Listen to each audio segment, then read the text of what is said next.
एक मिसाल और ले लीजिए डोमिनोज की।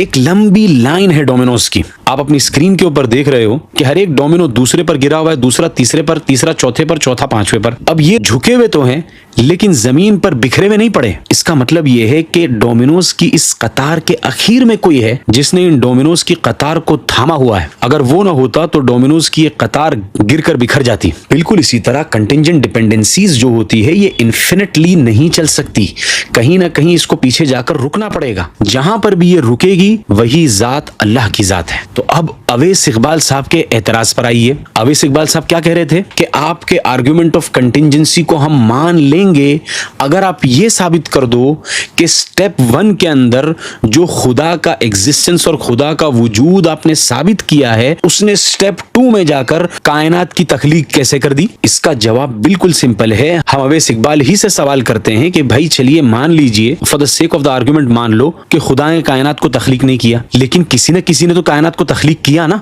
तो आप बता दो कि इस कायनात को तख्लीक किसने किया, आप बता दो। आपके पास कोई एक्सप्लेनेशन है तो दे दो, लेकिन वो एक्सप्लेनेशन कंटिंजेंट नहीं होना चाहिए। अगर आप कंटिंजेंट एक्सप्लेनेशन देंगे तो उसमें खुद कंटिंजेंसी होगी, वो खुद इस बात का तकाजा करेगी कि उसका फिर मजीद एक्सप्लेनेशन दिया जाए। फिर उसका आपको एक्सप्लेनेशन दोगे तो वो भी कंटिंजेंट होगा। तो आपको नेसेसरी एग्जिस्टेंस मानना पड़ेगा कि कायनात को किसी नेसेसरी बीइंग ने तख्लीक किया है।